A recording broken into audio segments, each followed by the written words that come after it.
자리에서 모두 일어나셔서 하나님의 말씀을 함께 받들어 읽겠습니다. 요한복음 13장 31절에서 끝절 38절까지입니다.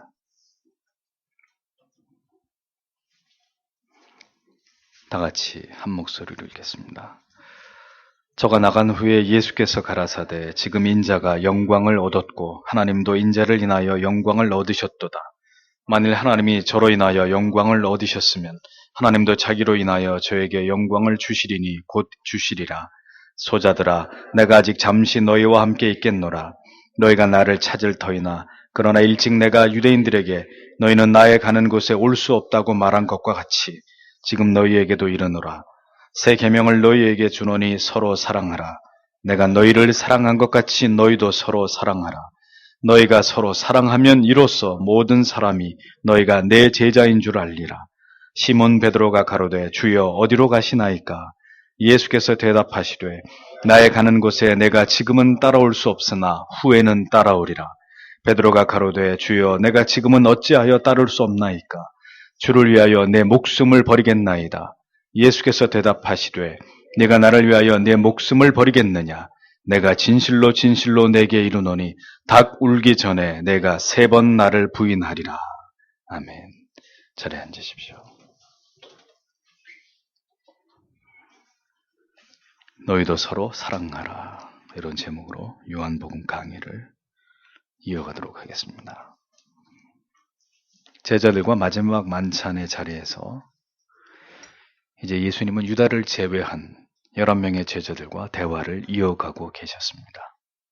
주님께서는 십자가의 순환이 매우 임박한 시점에서 제자들에게 이제 자신의 죽음의 의미와 그리고 마지막으로 제자들을 향한 간곡한 당부의 말씀을 전하고 계셨던 것을 우리가 보게 됩니다.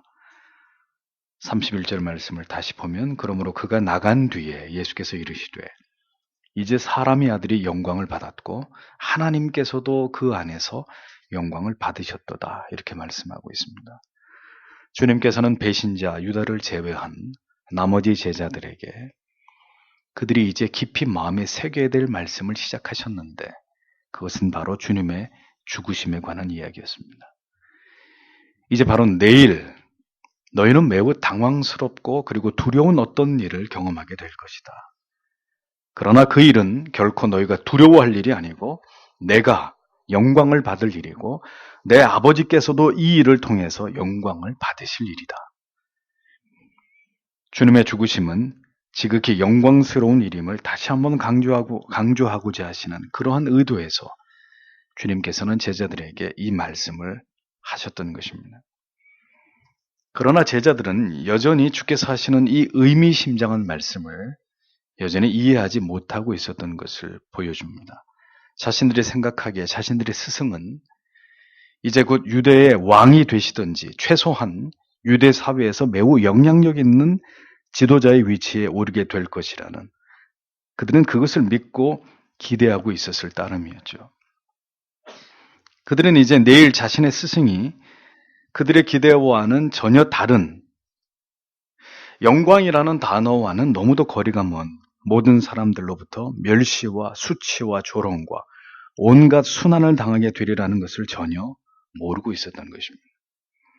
그들에게는 아마도 내일이 그리스도를 쫓아 제자가 된 이후에 가장 고통스럽고 두렵고 가장 심각한 곤회에 빠지게 되는 날이 될 것이었습니다. 그런 일들을 이제 곧 경험하게 될 제자들에게 주님께서는 이제 내가 당하게 될 그 일들이 사실은 너무도 영광스러운 일이고 하나님께서도 영광을 받으실 일이라고 그렇게 주께서는 자신이 감당해야 될 마지막 남겨진 사명의 가치를 힘주어서 설명하시면서 그리스도의 죽음에 관해서 제자들이 그 의미를 올바르게 이해하기를 바라셨던 것을 볼 수 있습니다. 주께서 십자가를 지시게 될 그 일은 우연히 일어난 일도 아니고 생각지 못한 일도 아닌 이미 오래전에 계획되어지고 준비되어진 예수 그리스도와 성부 하나님께 지극히 영광이 되는 그런 일이다. 이것이 주님의 설명이었습니다. 주님께 있어서 그리고 하나님께 지극히 영광스러우신 그 일이 사람들이 보기에는 그러나 너무도 참담하고 처참하고 수치스러운 일이 되리라는 것을 제자들은 결코 이해할 수 없었을 것입니다. 그러하였기에 주님의 이 같은 말씀을 듣고도 그들은 결국 두려움과 공포에 혼란에 빠져서 그 상황을 이기지 못하고 모두 뿔뿔이 흩어져서 도망을 쳐버리는 그런 모습을 보여주지 않습니까? 예수께서 영광을 받으시는 순간은, 하나님께서 아들을 통해서 영광을 받으시는 순간은 역설적이게도 메시아가 십자가를 지시고 다 이루었다라고 말씀하시면서 숨을 거두시는 그 위대한 구속을 완성하시게 되는 지극히 영광스러운 때라는 것을 성경은 우리에게 분명하게 말씀하고 있습니다. 사도 바울은 그리스도의 모든 위엄과 권세와 능력이 발산되시던 그 모든 이적과 표적의 그 현장을 자랑하기를 마다하고, 왜 그는 내게는 오직 우리 주 예수 그리스도의 십자가 외에는 결코 자랑할 것이 없다고, 그는 왜 그런 고백을 하게 된 것일까요? 그것은 그 십자가야말로 가장 찬란한 메시아로서의 그리스도의 영광을 드러내는 결정체가 되기 때문이었습니다.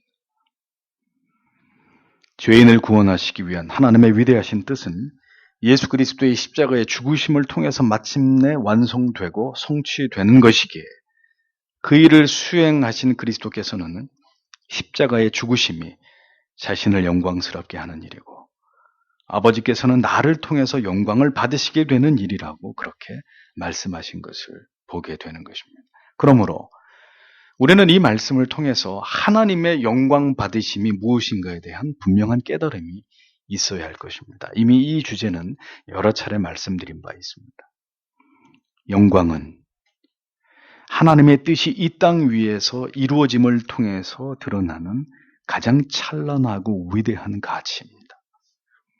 하나님의 계획하신 그 모든 일들이 마침내 이루어지고 그 일을 이루신 이가 바로 하나님이시라는 사실이 이 세상 가운데 선명하게 드러나게 될 때, 하나님께서는 그 일을 통해서 스스로 영광을 받으시게 되시는 것이죠. 우리가 그리스도의 순환당하심과 그 죽으심이 그리스도와 하나님께 있어서 더할 나위 없는 영광이 되심을 묵상하면서 깊이 우리의 마음에 새겨야 되는 교훈은, 성도에게 지극히 영광스러운 순간과 하나님께서 우리를 통해서 영광을 얻으시게 되는 때는, 우리가 이 땅에서 신자로 사는 동안에 너무도 평안하고 안락하고 사랑하는 사람들 사이에 둘러싸여서 살아가는 그런 지극히 평범한 삶을 통해서 결코 임하는 것이 아니라는 사실입니다. 비록 이 세상에서는 고난과 시련의 눈물의 골짜기를 지나가게 되는 인생을 살아가게 된다 할지라도, 그 모든 시간들을 믿음으로 이겨내고 그 고통의 환경 속에서조차도 나를 향하신 하나님의 뜻과 섭리가 무엇인지를 깨달아서 하나님 앞에서 성실하게 우리에게 주어진 삶을 인내하면서 살아가는 것, 그것이 바로 하나님께 영광이 되는 삶이라는 것을 우리는 절대로 잊지 말아야 되는 것입니다.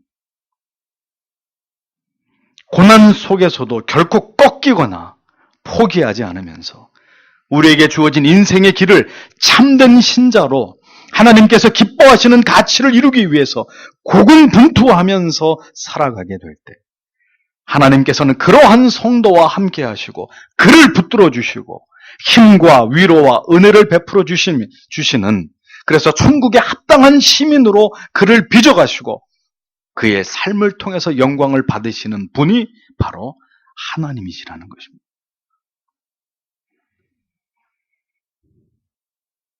하나님께로부터 부어지는 진정한 영광은 우리의 모든 삶 속에서 신앙을 굳게 지키면서 고난과 핍박과 시련의 그 시간들을 믿음으로 극복해 나아가는 자들의 몫입니다. 그리스도인에게 고난이 없는 영광이라고 하는 것은 절대로 존재하지 않는 것입니다. 그것은 바로 그리스도의 생애가 우리에게 보여주는 교훈이고, 선지자와 사도와 초대교회의 성도들과 장구한 교회의 역사 속에서 만나게 되는 수많은 믿음의 우리의 조상들이 우리에게 보여준 가치이고 신앙의 가장 위대한 교훈이라는 것을 잊지 말아야 합니다.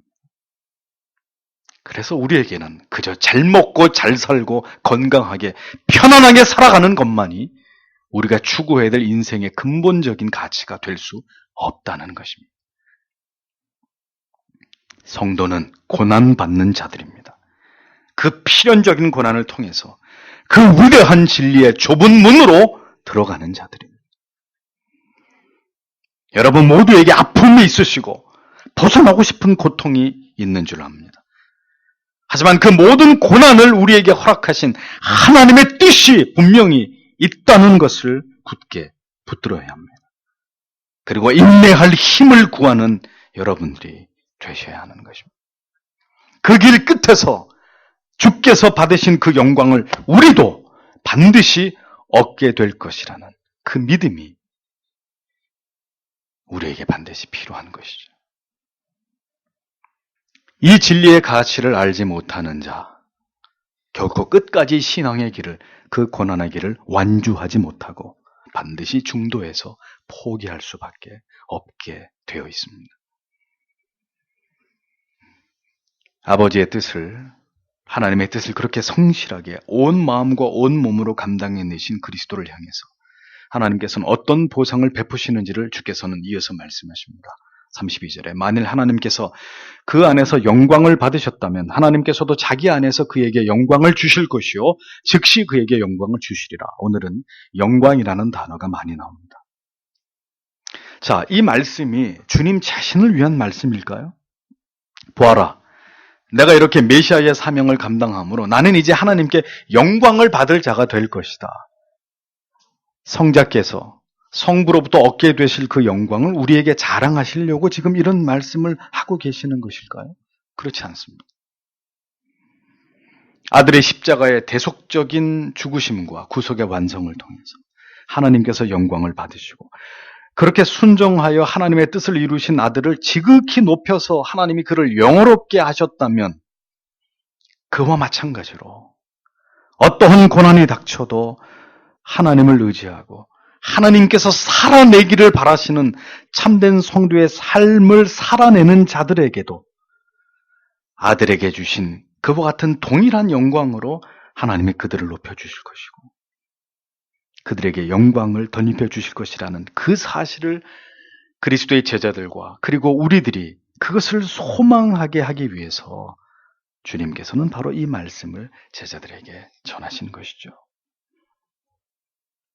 우리는 주님의 말씀을 통해서 결국 이 세상이 창조된 것도 그리고 하나님의 자녀들을 이 세상에 창조하신 것도 이 모든 삼위 하나님의 위대하신 구속의 경륜이 펼쳐지고 마침내 아들을 통해서 이제 이 세상을 다시 심판하게 하시는 그 이유도 하나님의 모든 계획하신 뜻을 이루심을 통해서 하나님께서 영광을 얻고자 하시기 때문이라는 사실을 발견하게 됩니다.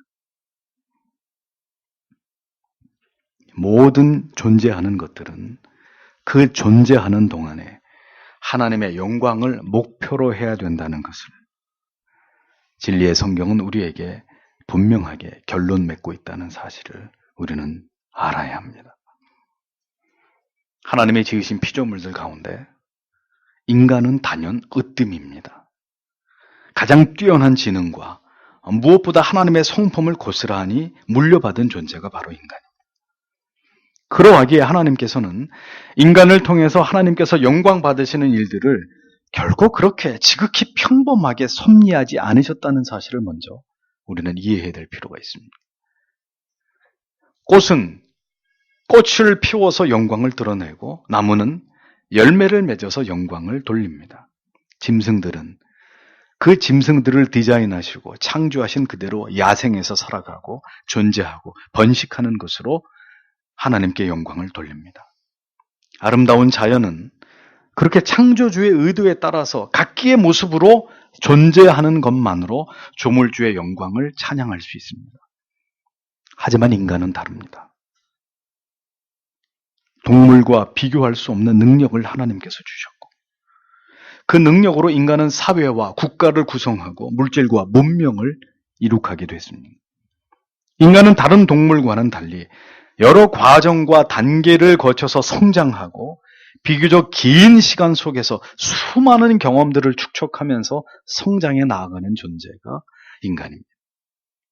그래서 하나님께서는 다른 피조물들과 다른 방식으로 하나님의 형상을 따라 지음받은 인간의 존재에 걸맞는 방법으로 하나님께 영광을 돌리는 삶을 살아가도록 우리를 인도해 가시고 섭리해 가신다는 사실을 기억할 필요가 있습니다.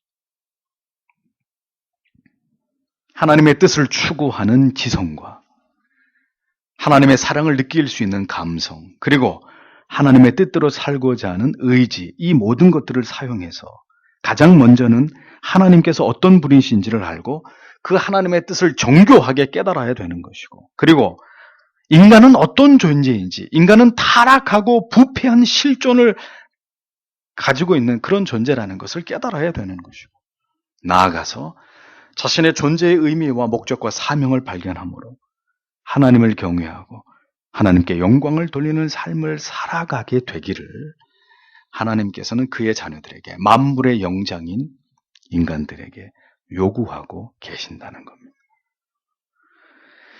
하나님께서는 그렇게 하나님의 자녀들이 하나님만을 높이고 하나님의 뜻을 이루는 삶을 살아가도록 자연 상태에서 그대로 방치해 두시는 그런 분이 절대로 아니십니다. 그러하게 인생을 살아가는 동안 우리의 무지와 죄로 인해서 당하는 숱한 고난과 시련과 실패를 통해서 하나님께서는 우리가 온전히 하나님을 의지하도록 우리를 가르치시는 것이고, 우리를 교훈하시는 것이고, 우리를 깨닫게 하시는 것이고, 그런 모든 것들을 통해 우리를 견인해 가신다는 사실을 우리는 기억해야 된다는 것입니다. 지극히 평범하게 나무와 꽃과 그리고 짐승들이 그저 하루를 그렇게 살아가는 것과는 전혀 다르게 인간은 고도로 발달된 지성과 감정과 의지를 사용해서 끊임없이 생각하고 판단하고 돌이키고 또 새롭게 결단하는 이런 능력과 작용을 통해서 인생에게 주어진 그 모든 날들 속에서 하나님을 온전하게 의지하고 하나님을 신뢰하고 하나님을 진지하게 경외하게 하시는 것이 우리를 향한 하나님의 뜻이라는 것입니다. 만물의 영장으로서 가장 뛰어난 지성의 능력을 부여하신 존재답게 결코 단순하지 않은 방법과 그리고 긴 시간을 통해서 마침내 하나님을 그리고 하나님의 영광을 돌리기에 합당한 존재로 그렇게 변화되어 가고 마침내 그 모습을 갖추어 가도록 하나님께서는 오늘까지 그렇게 우리를 섭리하시고 보존하시고 통치하시고 우리를 이끌어가고 계신다라는 것을 우리는 분명하게 이해해야 된다는 것입니다. 따라서 하나님께 영광을 돌리는 방법은 결코 단순하거나 단회적이거나 지극히 인간의 편에서 이기적이고 기복적이고 어떤 신비적인 그러한 동기와 목적이 아닌 철저하게 성경의 계시를 통해서 하나님을 알고 하나님의 뜻을 깨달아서 어떤 대가를 지불하더라도 우리의 모든 인생이 그것을 지향하는 것으로 드러나도록 하나님께서는 하나님의 자녀들에게 바로 그러한 삶을 요구하고 계신다는 것을 우리는 알아야 한다는 것입니다. 그리스도께서 하나님께 영광을 돌리시면서 자신이 하나님으로부터 영광을 받으시기까지 그의 모든 삶과 메시아로서의 사명이 결코 단순하지도 그 사명이 간단하지도 않았던 것처럼 그러하게 고난으로 점철된 성도의 삶과 인생은 하나님의 영광을 지향하면서 이 세상에서 존재하는 동안에는 매우 복잡하고 미묘하고 그 성도의 삶 자체가 신비할 수밖에 없는 그런 삶이 되어지는 것이라는 겁니다. 인간으로 이 세상에서 존재하는 동안에 모든 삶과 그 삶의 굴레와 그리고 날마다 일어나는 어떤 사건들과 그 환경들 속에서 우리가 어떻게 살아야 되고 무엇을 위해 존재하는 것이 하나님께 영광이 되는지를 신자는 날마다 생각해야 되는 것입니다. 그리고 하나님의 은혜로 마침내 그 뜻을 깨닫는 것을 통해서 우리 각자에게 주어진 인생을 살아가야 되는 그런 존재가 바로 성도라는 것이죠. 하나님께 영광이 되지 못하는 이 땅에서의 모든 시간들은 아무런 가치가 없는 삶일 뿐입니다. 그저 본능에 충실해서 살아가는 다른 동물, 식물과 전혀 다를 바 없는 삶이에요. 먹고 마시고 시집가고 장가가고 동물과 똑같은 삶이에요. 인간의 우월성은 하나님의 영광을 생각하면서 살아간다는 데 있는 것이라는 것. 그것이 하나님의 형상을 따라 지음받은 인간들에게 하나님이 요구하시는 바이다. 절대로 잊어서는 안 됩니다. 그래서 무엇을 위해 살았고 무엇을 위해 우리의 인생에 남겨진 시간들을 이 세상에 살다가 하나님께로 돌아갈 것인가? 이러한 사유는 인간에게 가장 중요한 주제가 아닐 수 없는 것입니다. 주님께서는 이제 더 이상 주님을 찾아도 만날 수 없게 될 상황, 매우 당황스러운 현실에 대해서 미리 제자들에게 예고하고 계십니다. 33절에 어린아이들아, 내가 아직 잠시 동안은 너희와 함께 있노라. 너희가 나를 찾을 터이나 내가 유대인들에게 말하기를 내가 가는 곳에 너희가 오지 못하리라고 한 것 같이 지금 너희에게도 그렇게 말하노라. 이렇게 말씀합니다. 주님께서는 유일하게 이곳에서 성경 전체에서 찾아볼 수 없는 이곳에서만 유일하게 제자들에게 마치 어린 아이들을 대하듯이 소자야, 내 어린 자녀들아 이렇게 말씀하고 그들을 부르시고 계시는 장면을 봅니다. 내 사랑하는 어린 자녀들아. 주께서는 배신자 사탄의 졸개 유다가 당하고 난 다음에 그 이후에 남겨진 참된 당신의 제자들에게 지극한 애정과 사랑과 연민을 담아서 내 어린 자녀들아 이렇게 그 제자들을 부르고 계시는 것을 보여줍니다. 이제 얼마 남지 않은 시간 속에서 이제 목자 없는 양처럼 유리방황하게 될 당신의 제자들을 바라보면서 내 어린 자녀들아 극도의 친밀하심을 당신들의 제자들에게 주님은 표현하고 계셨던 거죠. 여러분이 교회를 다녀도 예수 그리스도께서 진심으로 여러분들의 구주가 되심을 믿지 않으신다면, 그렇게 믿고자 하는 간절함이 여러분 안에 없다면, 맹세컨대 여러분은 그리스도로부터 임하는 이러한 최고의 친밀함을 절대로 맛보지 못할 것입니다. 주께서는 어디에서도 말씀하신 적이 없는 이 같은 다정다감한 표현으로 제자들을 부르시면서 이제 그들에게 닥치게 될, 그들이 쉽게 받아들이기 어려운 일들을 말씀하고 계셨습니다. 마치 잠시 먼 곳을 얼마간 다녀와야 되는 어머니가 그 어린 자녀들을 모아놓고 얘들아, 이제 엄마는 너희들을 두고 멀리 떠나야 한다. 물론 다시 오지만 그때까지는 너희 형제들이 엄마가 없는 동안에 서로 도우면서 잘 지내고 있어야 한다. 이렇게 자녀들에게 자상하게 사랑을 담아서 염려하는 마음으로 이 어머니가 떠나야 된다는 상황을 설명해주고 있는 그 어머니의 모습처럼 주께서는 그런 마음으로 제자들에게 말씀을 하고 계셨던 것입니다. 잠시 동안은 내가 너희와 함께 있을 수 있지만 이제 곧 너희는 더 이상 나를 볼 수 없게 될 것이다. 너희가 아무리 나를 찾아도 만날 수 없을 것이고, 이전에 예수께서 성전에서 가르치실 때 유대인들에게 그런 말씀을 하셨죠. 자신이 가는 곳에 너희들은 올 수 있다고 하셨습니까? 없다고 하셨습니까? 올 수 없다고 말씀하셨습니다. 이유는 너희는 지금 나를 믿지 않지 않느냐. 내가 너희의 구주인 것을 인정하지 않고 있지 않느냐. 그러니 너희는 내가 오는 곳에 영원히 올 수 없다. 이렇게 말씀하셨던 것을 제자들에게 상기시키면서 동일하게, 물론 같은 이유는 아니지만 너희는 지금 이제 내가 가는 길을 따라올 수 없다. 이렇게 제자들에게 말씀하셨던 것입니다.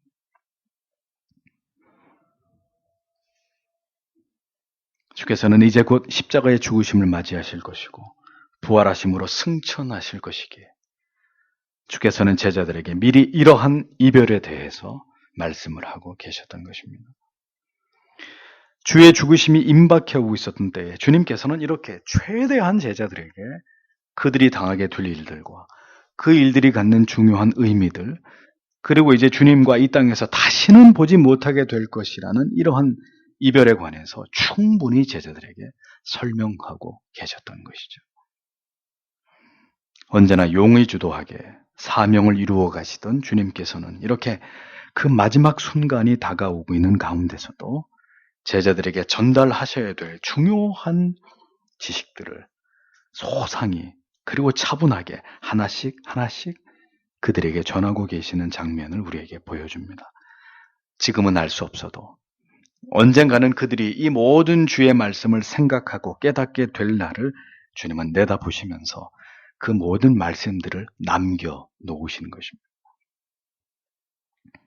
언제나 그러했듯이 제자들은 아직 예수님의 이 같은 의미심장한 말씀을 모두 가볍게 듣고 흘려버리고 있었던 것을 보여줍니다. 그들은 잠시 뒤에 일어날 일들을 주께로부터 들었어도 모두 두려움을 이기지 못하고 예수님을 버리고 도망칠 자들이었잖아요. 그러나 그러했던 자들이 결국은 오순절 다락방에서 성령을 받게 되고 결국은 주께서 하신 모든 말씀들이 그 교훈들이 더욱 생생하게 그들에게 생각나고 그 가슴에 심겨지면서 이제는 그 복음을 위해서 자신들의 생명을 내어놓는 사도의 삶을 살아가게 되었던 것을 성경은 우리에게 보여주고 있습니다. 이것을 보면 주님의 말씀은 모두 지금 제자들에게 필요한 말씀이 아니었다는 것을 알 수 있는 것이죠. 결국 성령이 오셔서 진리를 깨닫게 하실 때 모두 깨달아지고 이해되면서 그로 인해서 출중한 믿음의 사람들로 이제 명실상부한 제자요 사도들이 되어져 갔다는 것을 성경은 우리에게 기록하고 있습니다. 그러니까 성도 여러분, 지금은 여러분이 이 성경의 진리를 다 깨닫지 못하신다 하더라도 언젠가는 선명하게 이 모든 진리의 깨달음이 여러분의 영혼과 마음에 새겨지게 될 날이 올 것이라는 것을 믿어야 합니다. 그 날을 기대하면서 중요한 것은 오늘도 주의 말씀을, 복음을, 하나님의 말씀을 듣는 자리를, 그 하나님의 말씀의 원리를 깨닫는 자리를 결코 소홀히 하지 말고 굳게 지켜야 된다는 것입니다. 제자들의 발을 씻기시면서 너희도 이와 같이 하라고 명하신 주님께서 다시금 제자들에게 중요한 지침을 반복하십니다. 34절, 35절을 보면 내가 새 명령을 너희에게 주노니 너희는 서로 사랑하라. 내가 너희를 사랑한 것 같이 너희도 서로 사랑하라. 너희가 서로 사랑하면 이로써 모든 사람이 너희가 내 제자인 줄 알리라 하십니다. 이렇게 말씀했습니다. 율법의 요구를 모두 이루신 주님께서는 이제 제자들에게 가장 위대한 두 계명을 마태복음 22장 37절에서 40절에 말씀하셨습니다. 그것은 하나님 사랑과 이웃 사랑에 대한 계명이었죠. 이 두 계명이 결국은 성경의 모든 율법이 말씀하고자 하는 바, 그 궁극의 가르침이라는 것을 강조하셨습니다. 따라서 주께서는 이곳에서도 다시 한번 이 세 계명을 제자들에게 강조하고 계시는 것을 보여줍니다. 율법에 의해서가 아닌 이제 예수 그리스도의 그 숭고하신 자기 희생의 사랑을 너희가 보았고 알게 됐고 체험하게 되었다면 율법에 의한 사랑의 의무로서의 사랑이 아니라 내가 너희를 향해 보여준 그 모든 사랑의 내용을 따라서 너희도 이제 서로를 그렇게 사랑해야 함이 마땅하다고 주님은 제자들에게 말씀하고 계셨습니다. 내가 너희를 사랑한 것 같이, 그거와 똑같이 너희도 서로 사랑해야 된다. 따라서 이 성경의 말씀은, 이 성경에서 말씀하고 있는 사랑은 결코 인간이 만들어낼 수 있는 사랑이 아니라는 사실을 우리는 기억해야 되는 것입니다. 갈라디아서의 성령의 열매 가운데 사랑을 설명하면서 말씀드렸죠. 사랑하세요. 아무리 그렇게 계몽을 펼치고 다른 지체들을 사랑하라고 그들의 삶에 깊은 관심과 애정을 가지라고 호소한다고 한들 그런 외침이 모두 의미 없는 공허한 울림이 될 뿐인 것은 아직 근본적으로 그리스도의 사랑을 경험조차 하지 않은 영혼들이 대다수이기 때문입니다. 예수의 그 사랑을 경험하지 못했는데 뭘 가지고 어떻게 누구를 사랑할 수 있단 말입니까? 그렇기 때문에 먼저는 십자가 아래에서 그리스도께서 나를 위해서 보여주신 그 형언할 길이 없는 그 사랑을, 그 사랑의 실체를 깨닫고 경험하는 일들이 언제나 신자들에게는 먼저 선행되어야 된다는 사실을 잊어서는 안 됩니다.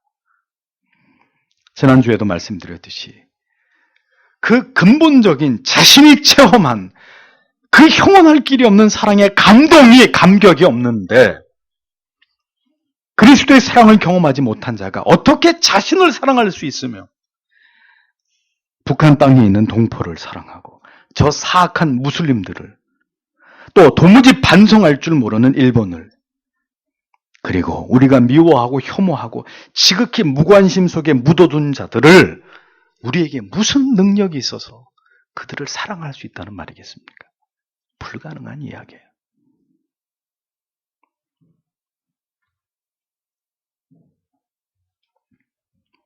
마음이 없는 형식과 강요와 상황에 못 이긴 사랑의 흉내는 낼 수 있을지 모릅니다.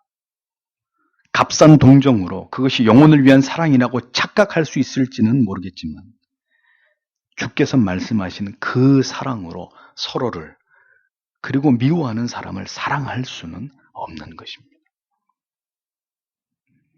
그리스도의 그 사랑을 나를 향하신 그 사랑을 경험하지 못한 사람은 누구도 사랑할 수 없는 거예요. 그러니 아무리 사랑하세요. 자비를 베푸세요. 양선을 행하세요. 부질없는 말들이 되고 마는 것입니다. 남녀가 서로에게 느끼는 강한 사랑의 감정이라고 하는 것 또한 따져보면 지극히 이기적인 것에 지나지 않을 뿐입니다. 왜 사랑을 합니까? 왜 결혼을 하죠? 왜 부부가 되려고 합니까? 자신이 지독하게 외로움을 느끼기 때문입니다. 혼자 살아가고 싶지 않기 때문이죠. 누군가가 자기에게 간절히 필요하다고 느끼기 때문에 인간은 그렇게 스스로 자기 자신을 행복하게 되기를 원하는 그 이기적인 마음 때문에 결국 사랑에 빠지는 것이고 결혼을 하는 것입니다. 누군가를 진정으로 사랑해주고 나의 이 사랑 때문에 누군가를 진정으로 행복하게 해주리라. 비록 나의 작은 사랑이지만 이 사랑으로 오래 참고 부단히 용납함으로 이 사랑을 그녀에게, 그이에게, 나의 자녀들에게, 나의 부모에게, 이웃에게, 친지들에게, 지체들에게 나는 최선을 다해서 이 사랑을 실행하기 위해서 노력하는 그런 삶이 되리라. 그런 마음으로 사랑을 하고 부부가 되고 가족과 지체를 사랑하는 사람들이 과연 얼마나 될까요? 사랑은 이기적인 것입니다. 그것이 죄인들의 사랑입니다. 이 세상의 모든 사람들이 그렇게 이기적인 사랑을 한다 할지라도 그리스도인들만큼은 이타적인 사랑, 그러한 동기로 사랑을 하고 사랑을 느끼고 사랑하며 살기 위해 노력하는 사람들이 되어야 하는 것입니다. 주님은 우리의 화평을 위해서 자신을 버리셨습니다.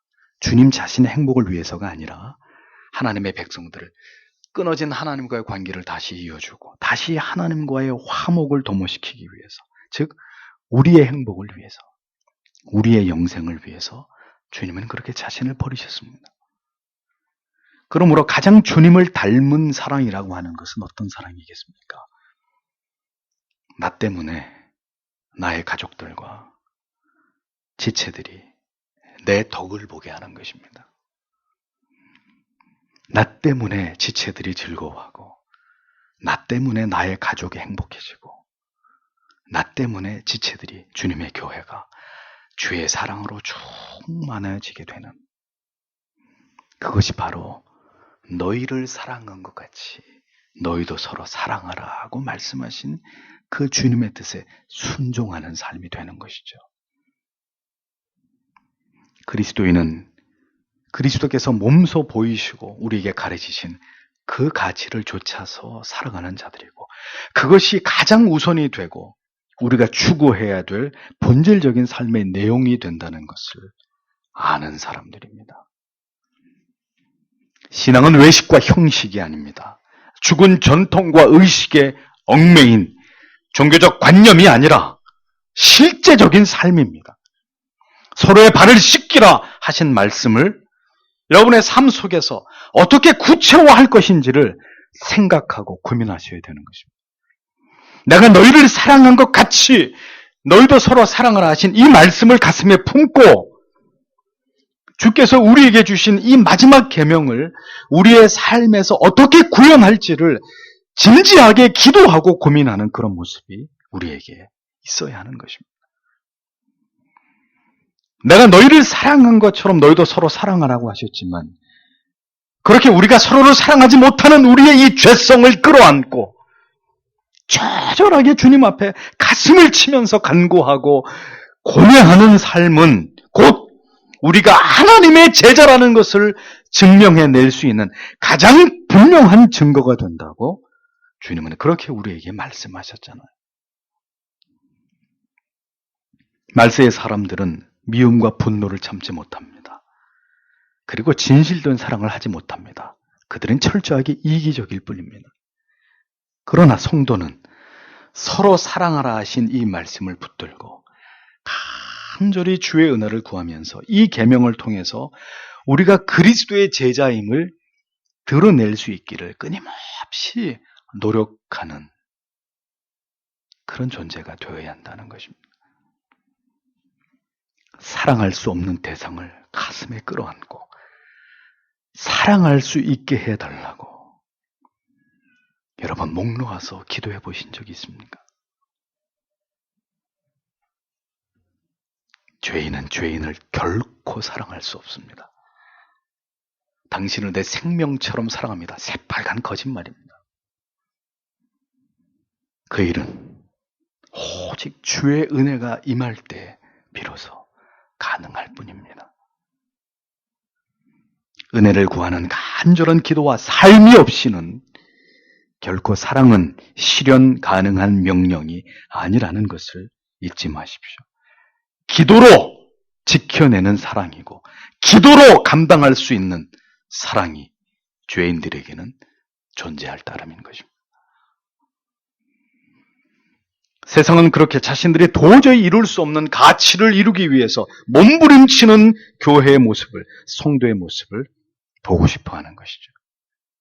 자신들도 얼마든지 행할 수 있는 정도의 사랑과 자비와 관용을 베푸는 것으로 세상 사람들은 우리가 그리스도의 제자라고 여기지 않을 것입니다. 그들이 도저히 흉내낼 수 없는 가치를 따라서 우리가 서로를 사랑하고 발을 씻기고 그리스도를 닮아가는 삶을 살아낼 때 우리가 믿는 하나님의 가치, 우리의 신앙의 가치를 그들은 인정하게 될 것이라는 거죠. 작금의 기독교는, 교회는 이 모든 그리스도의 제자로서의 명예로움을, 그 아름답고 고결한 가치들을 모두 다 잃어버렸습니다. 세상은 더 이상 교회와 신자들에게 감동하지 않습니다. 차갑게 식어버린 이기적인 삶과 실종된 사랑의 모습을 보면서 저들은 우리가 믿는 하나님과 교회와 우리의 신앙의 환멸을 느낄 뿐입니다. 더 이상 우리의 모습을 통해서 우리가 그리스도의 제자임을 드러내지 못하는, 우리에게는 이러한 현실이 진실로 우리의 가슴을 치면서 애통하게 되는 이유가 되어야 한다는 것입니다.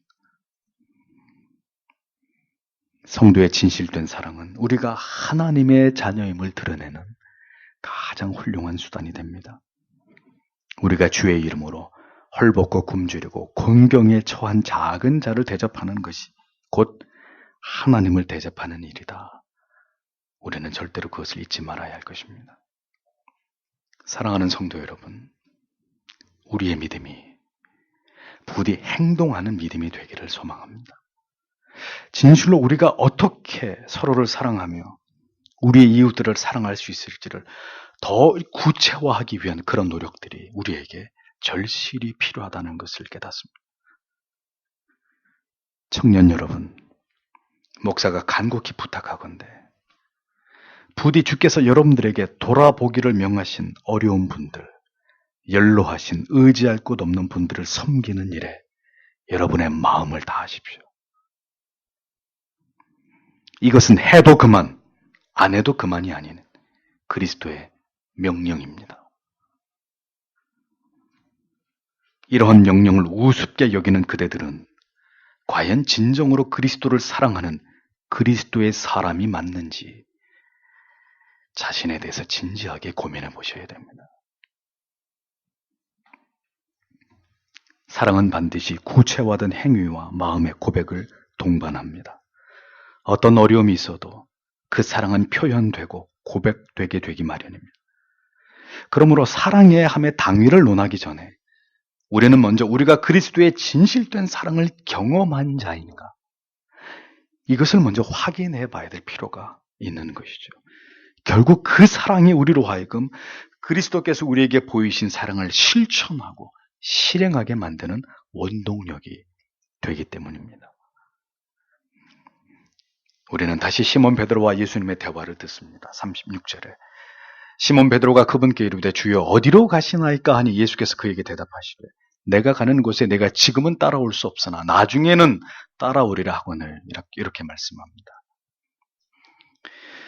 주께서 자신들을 떠나신다는 말씀을 듣고 베드로는 또다시 주의 말씀을 전혀 이해하지 못하고 주님 어디로 가신다는 말입니까? 이렇게 묻고 있습니다. 주님은 자신이 가는 곳에 베드로야 너는 따라올 수 없다고 말씀하십니다. 그도 그럴 것이 주님이 가시는 그 길은 십자가의 고난과 죽음의 길, 대속의 메시아만이 갈 수 있는 길이었기 때문이죠. 주님의 사명이나 이제 맞이하게 되실 그리스도의 죽음의 의미에 대해서 여전히 이해하지 못하는 베드로는 결코 주께서 가시는 길을 따라갈 수도 그 길을 함께 할 수도 없는 자가 분명했습니다. 그리스도를 알기 전에는 그 복음의 도를 깨닫기 전에는 그 죽으심의 의미와 그 사랑을 경험하기 전에는 절대로 따라갈 수 없는 길이 십자가의 좁은 길입니다. 구원의 길입니다. 결코 그리스도의 그 위대하신 삶을 그분의 그 죽으심의 의미가 내게 얼마나 위대한 가치인지를 올바로 깨닫지 못하는 사람들은 절대로 그 좁은 신앙의 길을 끝까지 갈 수 없습니다. 반드시 배도하게 돼 있어요. 그 길을 떠나게 돼 있습니다. 다시 세상을 찾아서 그리워하던 세상의 품으로 달려가게 돼 있습니다. 그저 행복하고 건강하고 모든 일이 형통할 것이라고만 막연한 그런 미신적인 믿음으로 그렇게 쫓아갈 수 있는 그리스도의 제자의 길은 없다는 것을 여러분들은 분명히 아셔야 합니다. 베드로는 후에 성령이 오시고 이제 예수께서 전하셨던 복음의 모든 내용을 온전히 깨닫게 되고 그가 진실된 제자의 모습으로 사도의 사명을 감당해 나갈 때 그는 비로소 그리스도를 쫓는 온전한 제자의 삶을 살 수 있었고 결국 고중에 의하면 주님처럼 복음을 위해서 핍박을 받다가 거꾸로 십자가에 거꾸로 메어 달려서 주님을 위해서 순교를 하는 자리에까지 이르는 진정한 제자가 될 수 있었던 것을 역사는 우리에게 소개하고 있습니다. 무엇이 신자의 삶입니까? 어떤 삶과 어떤 가치를 지향하는 삶이 그리스도를 쫓아가는 삶입니까? 평안하고 고요한 날에는 주를 쫓아갈 수 있습니다. 오병이어의 현장에도 주의 곁에 머무를 수 있고 나사로가 무덤에서 살아나올 때도 그 곁에 주님과 함께 있을 수 있었습니다. 종려나무 가지를 흔들고 옷을 벗어서 바닥에다 깔고 나귀를 타고 입성하시는 그 그리스도를 예루살렘의 수많은 군중의 왕으로 맞이할 때 제자들은 가오를 잡으면서 주님의 곁을 의기양양하게 뒤따라갔을지 모릅니다. 그러나 거기까지입니다. 그리스도의 생애가 우리에게 던져주는 그 참된 의미와 십자가의 위대한 가치를 이해하지 못한다면 거기까지만 주를 쫓을 수 있을 따름입니다. 그 다음 고난의 십자가, 그 치욕과 멸시와 조롱의 자리는 이제 진정으로 그리스도의 십자가의 사랑을 경험한 자들에게만 허락되는 자리라는 것을 잊어서는 안 됩니다. 따라서 이 땅에 환난이 도래하면 교회를 다녔던 부지기수의 사람들이 신앙을 반드시 버리게 될 날이 저는 분명히 온다고 확신합니다. 왜냐하면 그들은 제자가 아니기 때문이죠. 맹세코 그 사랑을 경험한 자들에게만 열려지는 진정한 제자의 길, 참된 신자가 걸어가게 될 길이 따로 있다는 것을 여러분은 분명히 이해하셔야 합니다. 우리의 힘과 의지와 노력으로는 도달할 수 있는 길에 분명한 한계가 있습니다. 지식만으로, 순간의 감정만으로, 한순간의 결단만으로 따를 수 있는 그런 길은 거기까지. 생명을 다해서 주를 사랑하고 추종하는 그 길은 진정한 그리스도의 제자가 되지 않고서는 갈 수 없는 길이라는 것을 기억하십시오. 부디 하나님께서 우리에게도 이 그리스도의 생애와 그분의 사랑에 우리 모두 깊이 감화되고 그 사랑에 감격하게 하심으로 우리도 기꺼이 주의 뒤를 쫓을 수 있는 자들이 되기를 우리는 오늘도 이 말씀을 통해서 우리의 마음을 다해 주님 앞에 기도해야 할 것입니다. 베드로는 주님의 이 같은 말씀에 뒤로 물러서지 않고 또다시 질문을 주께 던집니다. 37절을 보면 베드로가 그분께 이르되 주여 어찌하여 내가 지금은 주를 따라갈 수 없나이까? 내가 주를 위해 내 생명이라도 내놓겠나이다 하며 이렇게 적고 있습니다. 복음의 빛 아래서 우리가 얼마나 무가치하고 어리석고 전적으로 무능하고 부패한 존재인지를 깨닫지 못할 때 우리는 여전히 내 힘과 내 의지로 내가 하나님을 기쁘시게 할 수 있고 내가 주를 위해서 무엇인가를 할 수 있다고 여기는 이 옹졸한 자기의에서 조금도 벗어날 수 없다는 것을 우리는 이 베드로의 모습을 통해서 발견하게 됩니다. 지금은 갈 수 없다라는 주의 말씀에 이 우직한 베드로는 왜 지금은 주를 따를 수 없다 하십니까? 나는 어디든지 따라갈 것이고 내 목숨까지도 내어놓을 것입니다. 라고 자신의 설익은 그의 즉흥적인 생각을 그는 주께 고집하고 있었습니다. 바로 그 이유 때문에 베드로는 지금 주님을 따를 수 없는 것이죠. 그는 전혀 주의 가시는 길을 알지 못하고 있었고 자신이 앞으로 사도로서 가야 할 길도 자신에게 어떤 미래가 기다리고 있다는 것도 전혀 알지 못하는 그는 지금 어리석은 상태에 머물러 있는 바보스러운 제자일 뿐이었던 겁니다. 그는 지금 자신의 주님을 향한 순수한 마음과 열정이 주님에 의해서 의심을 받고 있다고 그렇게 생각한 것이죠. 주님이 자기를 과소평가했다고 생각했던 것입니다. 그래서 그는 즉시 반응했던 것입니다. 왜 제가 못 간다는 겁니까? 응? 왜 제가 갈 수 없다고 하십니까? 내 목이라도 내놓을 터인데 주를 위해서. 그것은 사람의 말이었습니다. 그는 진정한 주의 은혜와 사랑을 깨달아서 이같이 말한 것이 아니라 그저 자기의 그 순간의 의지와 결심이 주에 의해서 무시됐고 꺾여진 자존심 때문에 이렇게 주님께 항변하고 있었던 그뿐이었던 겁니다. 오기는 믿음이 아닙니다. 자기를 드러내고자 하는 주의 은혜에 기대지 않는 열심은 진정한 충성일 수 없는 것입니다. 내가 하겠다고, 내가 할 수 있다고 호언장담하는 사람들은 반드시 무너지게 되어 있습니다. 하나님이 그를 꺾어버리게 되어 있습니다. 아무것도 알지 못할 때 진리의 세계에 대해서 무지할수록 사람은 담대해집니다. 그리고 그런 자신이 오히려 대단히 용기 있는 자라고 그런 자신을 하나님께서 기뻐하실 것이라고 스스로 착각하게 됩니다. 선교에 지대한 관심을 가지고 열심히 봉사를 하고 여러 가지 배움의 자리에 참여하고 나름대로 열심을 다해서 주님을 쫓는다고 여기는 사람들의 공통점은 자신이 지금 대단히 열심히 주님을 섬기고 있다고 스스로 굳게 믿고 있는 교만입니다. 주의 사랑과 베푸신 은혜를 진정으로 경험한 자는 내가 하겠습니다. 내가 따르겠습니다. 목숨도 내놓겠습니다. 이렇게 큰 소리 치지 못합니다. 설 익을 때는 그렇게 무엇이든지 하겠다고 말이 행동보다 앞서게 되어 있는 것이죠. 그러나 진리의 깨달음과 은혜의 깊이가 더해지게 되면 그 영혼의 반응도 더 진지해지고 깊어지기 마련입니다. 그래서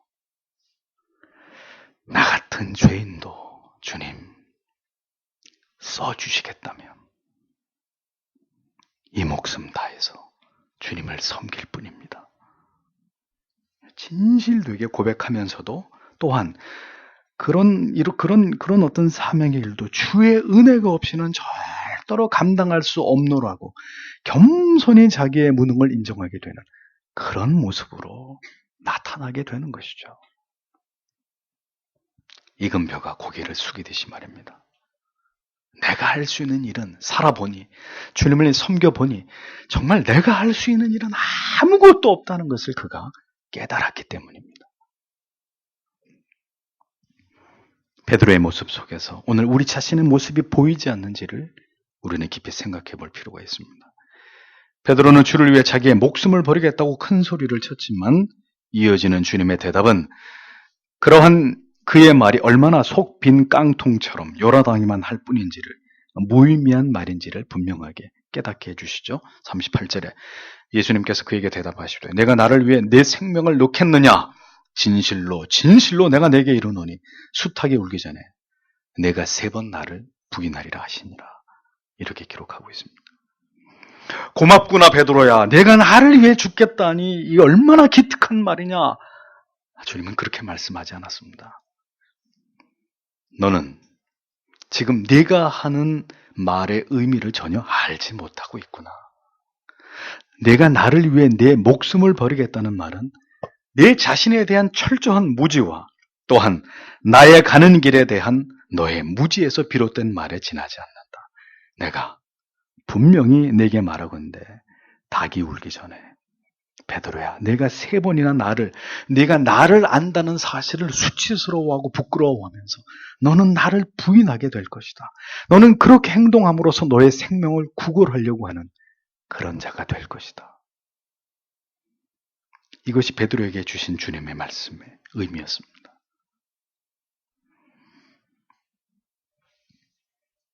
주님께서는 신앙의 길은 결코 무지와 헛된 다짐만으로 갈 수 있는 길이 아니라는 것을 깨닫게 하십니다. 너는 나를 반드시 부인하게 될 것이다.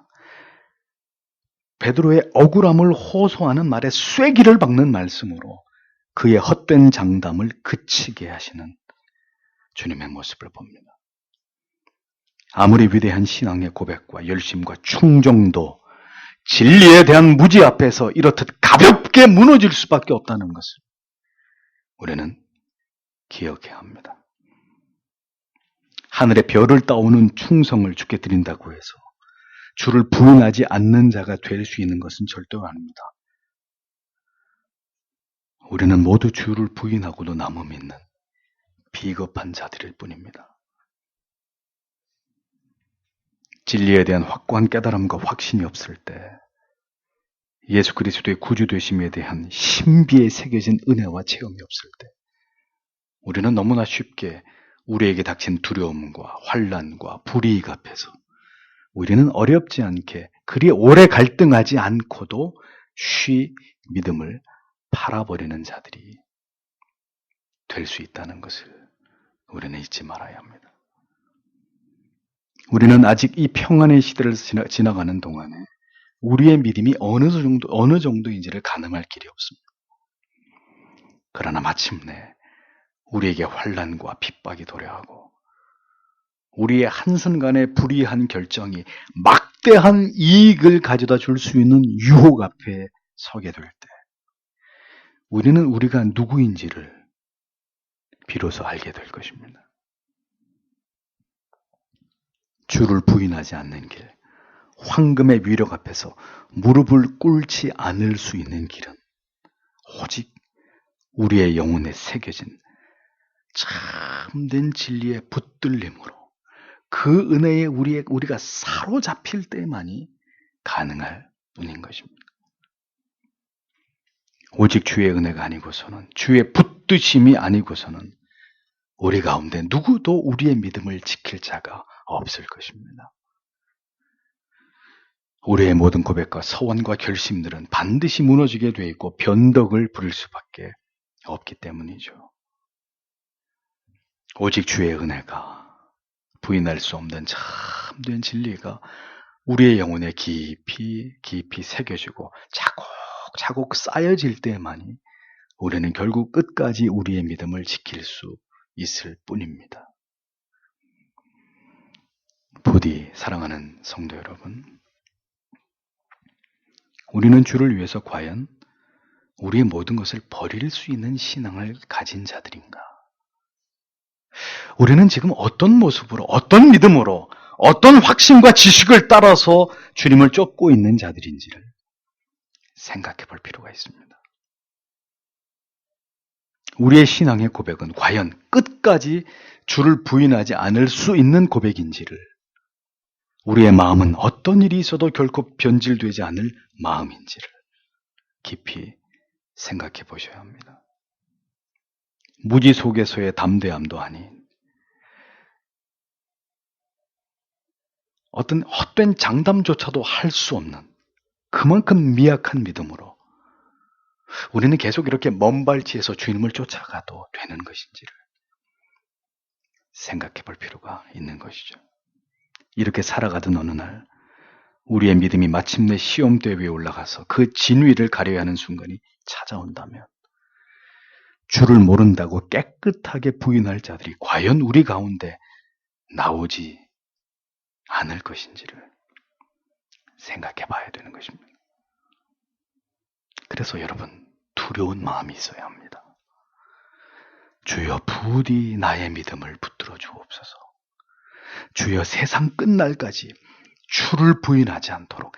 저는 믿을 수 없습니다. 아침에 붙들려 들어가면 점심 먹을 때쯤이면 주를 부인하고 모른다 그러고 나올, 하나님, 내가 그런 인생 아닙니까? 부디 이 죄인을 붙들어 주시기를 간구하고 또 간구하는 그런 마음이 여러분에게 있어야 할 것이라는 겁니다. 그와 더불어 우리가 감사해야 될 일은, 성경은 베드로의 배신과 무너짐으로 베드로에 대한 이야기가 모두 끝나고 있지 않다는 사실입니다. 무참히 쓰러지고 무너지고 철저하게 주를 배신하는 쓰라린 경험을 한 베드로였지만 부활하신 주께서는 어떻게 하셨습니까? 그 베드로에게 찾아가셔서 그를 다시 회복시키시고 그를 굳게 하시는 것을 보여주지 않습니까? 버리지 않으시는 주님이십니다. 폐기 처분된 고물 같은 인생이라도 주님은 다시 고쳐서 새롭게 하셔서 사용하십니다. 그를 지으신 그 목적과 뜻을 성실하게 이루어서 그를 붙들어서 하나님은 마침내 영광을 받고야 마시는 하나님이십니다. 그러니 아직 모든 것이 끝난 게 아니에요. 여러분을 통한 하나님의 계획과 뜻은 여전히 진행형이라는 것을 잊지 않으셔야 합니다. 우리의 믿음은 과연 어떻게 이 세상에 드러나게 될까? 앞으로 우리의 사는 날들 속에서 우리의 믿음이, 신앙의 고백이 분명하게 드러나게 될 어떤 순간이 우리에게 찾아올지 우리는 알 수 없습니다. 그러니 부디 여러분의 기도 속에서 이제는 간절하게 이러한 기도의 제목을 가지고 하나님 앞에 기도하는 일에 열심을 내는 여러분들이 되셔야 하는 것입니다. 주님을 부인하게 될 그 황망한 날이 우리에게 찾아오기 전에 더 견고하게 주를 붙들고 참된 진리를 깨닫고 그 말씀에 굳게 붙잡혀서 더 겸손하게 주님을 신앙하는 삶을 살아가기 위해서 우리는 더 진지하게 이 신앙에 몰입해가는 신자들이 되어야 할 것입니다. 잊어버리지 마십시오. 그분을 알지 못하면 그분이 가신 길을 갈 수 없습니다. 주를 위해서 죽으리라 한순간 다짐한다고 해서 죽을 수 있는 것이 아니라 죽음조차도 두려워하지 않을 수 있는 믿음이 있어야, 견고한 소망이 있어야 죽을 수 있고 포기할 수 있고 내려놓을 수 있는 것입니다. 그리고 주께서 우리에게 보이신 사랑을 생각하고 언제나 그 사랑에 감격하는 자들이 되어야 합니다. 그래서 그 사랑하심처럼 서로를 사랑할 수 있기를 사모하고 그것을 우리의 삶에서 실천해낼 수 있는 성도 되시기를 힘쓰는 우리가 되어야 할 것입니다. 우리의 믿음을 증명할 수 있는 때는 천국에서가 아닙니다. 여러분들의 믿음을 증명할 수 있는 시간은 우리의 믿음과 사랑과 참된 그리스도의 제자됨을 치열하게 증명할 수 있는 때는 바로 이 세상에서 우리가 신자로 살아가고 있는 바로 지금입니다. 천국은 누리는 곳입니다. 그러나 이곳은 치열하게 싸우는 곳입니다. 증명해내는 곳입니다. 그리고 지금의 신앙이 우리의 영혼을 결정짓게 되는 것입니다. 부디 주께서 말씀하시는 이 참된 믿음으로 이 마지막 때에 주님을 쫓아가는 일에 힘쓰시는 그리스도의 진실된 제자들이 다 되시기를 주님의 이름으로 부탁드리겠습니다. 기도하겠습니다.